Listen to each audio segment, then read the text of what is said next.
What's going on, guys? Welcome back to the channel, and today we're up before the sun is even up, so that way I can bring you guys a series of Druid builds here I have set up in Mobalytics that I plan on testing on the PTR. Now, I do want to say that I have went through some of the data mined information, and there is a ton of it over on the Wowhead website. So if you have not seen that yourself, I'm going to put a link to that down in the description of the video. And there are actually quite a few really interesting changes to items, as well as brand new items coming to the game that look really interesting. And I will say that one of those items, even though it was already previously mentioned, is the brand new gloves that are going to be buffing up Cataclysm. And on its face, they seem almost overpowered. It almost seems like an item you want to have on every single build all the time, no matter what. But once we get the official patch notes for Season 5, I will be going over that in details. But until then, we're just going to focus on the information that we know is actually coming to the PTR. And if we are surprised by some really cool stuff, then we'll go ahead and test that out as well. But let's go ahead and talk about these builds. Now, as you can see, they are all labeled with PTR in the name, and they are all public right now. So if you want to go ahead and check them out, scroll on down to the description, and links will be there for each and every one of these builds, as well as builds I've made throughout the season. So for the first build, it is going to be a Shred build, because I really want to test out Shred with Lupine Ferocity. So as you can see, we have Shred, Petrify, Maul for quick shift, and then every build is going to be using Earthen Bulwark, because I really want to see how big of a barrier we can generate with Earthen Bulwark and how well it will be sustained in the current meta that we'll have on the PTR. And then we're having Hurricane to create some vulnerability, and then we're using Poison Creeper to proc our Godslayer, and just for a little bit CC here.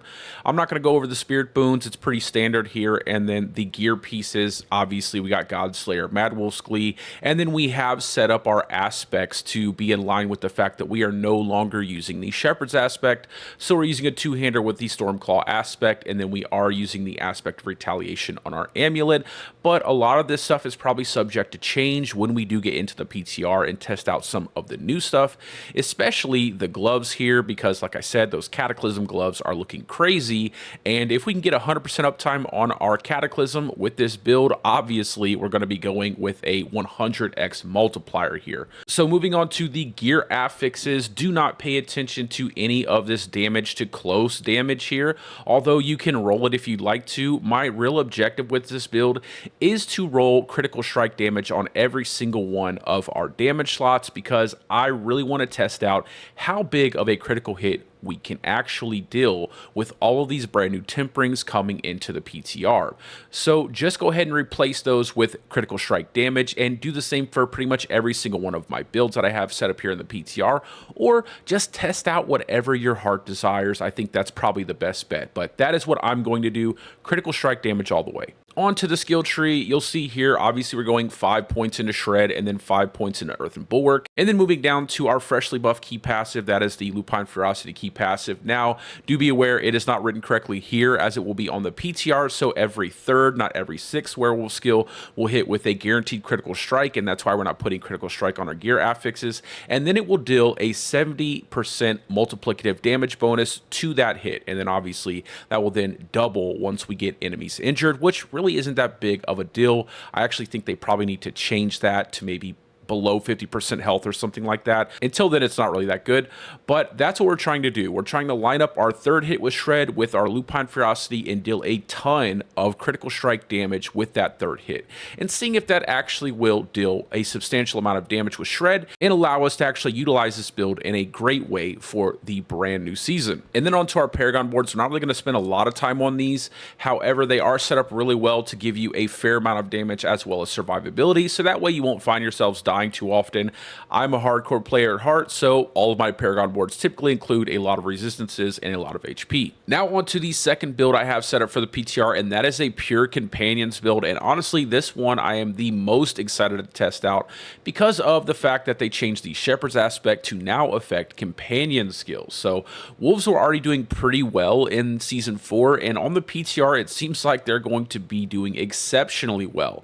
And the best version of this would probably be a pure wolves build still. However, I really want to test out every single companion skill so I can give the devs some feedback as to which one of these bad boys is going to need a buff. And it's probably still going to be ravens and then poison creeper to a lesser degree, but let's go ahead and look at the setup. So we are using claw and maul, and that's because we want to have an easy time buffing up our character with the quick shift and heightened senses buff, as well as bestial rampage. And we're also using the shapeshifter glyph to give us an extra 25% crit chance, and this is going to really play into proccing our pack leader setup with the subterranean aspect applied to our poison creeper.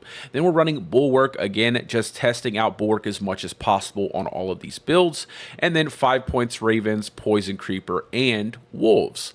Then on our spirit boons, it's nothing special. Obviously we're running pack leader. Then onto our gear pieces, and we are running the shepherd's aspect on a two-handed weapon, and that is going to be a pole arm. So pole arms give us vulnerability damage, and druids can now use pole arms, and so I have a pole arm on every single build, and I also have access to vulnerability on every single build. Then onto our amulet, we are running the aspect of the alpha here. However, if you really want to embrace that pure companion setup, just go ahead and swap aspect of alpha with the aspect of stampede to give you that bigger boost to all of your companion skill damage. Then onto the gear affixes, obviously we're running companion damage, not critical strike damage, but I did want to mention that for our utility temperings, instead of wolves attack speed, which would probably be the best in slot tempering here, we are going to be testing out the ravens, so raven size here, and then I did want to see how much I could get out of our poison creeper poison, so we are socketing in poison creeper duration. Then onto our skill tree, I'm putting 1 point into landslide, and that's because we just want to proc our pack leader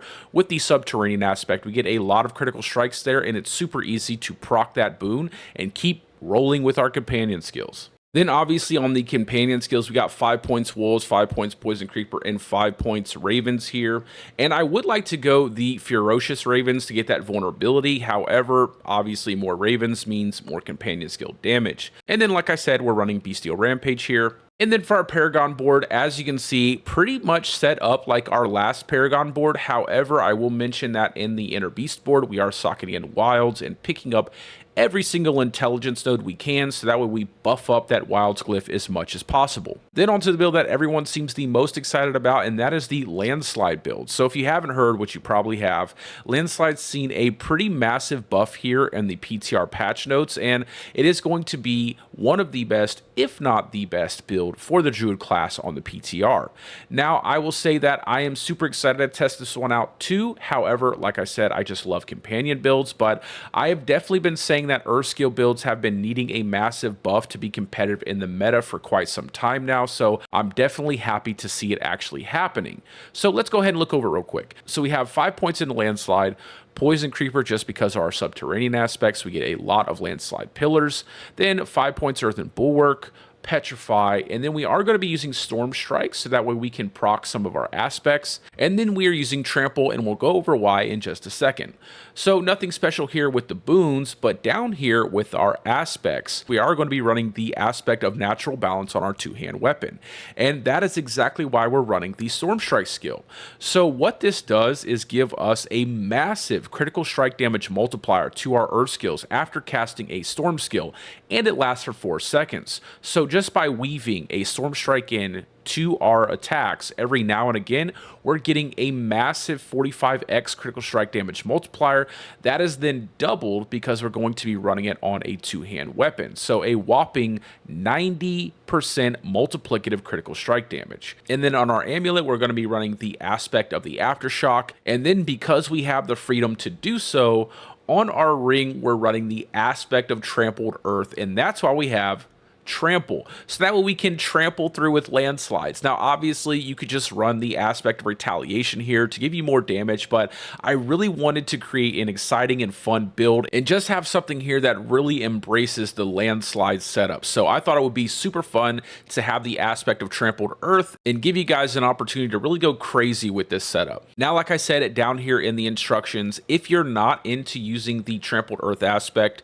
and you want to use the aspect of retaliation to buff up your damage, go ahead and swap that out for that. And then if you do so, swap out the temperings on the gear pieces from trample cooldown to movement speeds, so that way you're not moving super slow. Then onto our gear and affixes, go ahead and swap out all of these damage to close enemies temperings with critical strike damage temperings. And then we are going to be running one roll of damage to crowd control enemies on our gloves, and that is to max out our Earth and Devastation glyph because they changed the Staffinate passive to damage over time instead of leaving it damage to crowd control enemies. And I really hope they revert that change because it was easy to pretty much cap out our Earth and Devastation node without having to run any affixes to damage to crowd control enemies. Then onto our skill tree, we are going to be picking up the Fierce Storm Strike to create vulnerability, and obviously this is going to be what we're using to proc our natural balance aspect. Then 5 points Landslide into Primal Landslide. Now I will be testing out both Primal Landslide and Raging Landslide. I just can't have them both selected here. Then we're going 1 point Poison Creeper into Brutal Poison Creeper for the critical strike chance. However, as you get more critical strike chance with the build, you can obviously take these 2 points out. Then for our wrath skills, we're picking up 1 point Trample and going into Savage Trample. And this is just to give us a little bit more spirit generation if we do find ourselves having a hard time keeping our spirit up early on. Then we're picking up Petrify. However, again, I will say across all builds, if those Cataclysm gloves are really as powerful as they look, obviously we're going to be using those gloves and we're going to be running Cataclysm on everything. Not just these builds, but pretty much every single build we have. Because a 100x multiplier is pretty much mandatory when you have something that powerful. And then down here for our key passive, we are going to be running Bestial Rampage, and obviously that's because we'll always be able to have that 50% multiplicative damage bonus because we'll always be in Werebear for this build. Then onto our Paragon board, like I said, nothing special here. I will just go ahead and mention that this is a Werebear setup, so we are going to be using the Survival Instincts legendary node, and then down here on our 6th board, we are slotting in the Exploit glyph just to buff up our damage a little bit more. However, if you find yourself to be just a little bit too squishy, go ahead and socket in something that gives you some damage reduction, and you'll probably have a much easier time surviving. But that's really for the video, guys. Like I said, I just wanted to get these builds out to you as soon as possible. So that way, if you are interested, you can try them out, or maybe you can find something in these builds that you can incorporate into your own setups and create something that is really cool. Now, obviously, this is not going to be the only thing I test out during the PTR. So if I do find something that is really interesting, I will go ahead and make a planner and upload that video as well. However, I will be pretty busy during the entire PTR week, so I will not get to stream as much as I would like to, but I will definitely be trying to get as much content uploaded to you guys as possible, and I will be streaming the PTR as much as I can today. So if you are interested, go ahead and swing by the channel, and as always, feel free to post out any question you have whatsoever. I absolutely have no problem answering them as soon as I see them. But as always, guys, I hope you're having a great day or a great night depending on wherever you're from, and peace out. I will see you in the next one.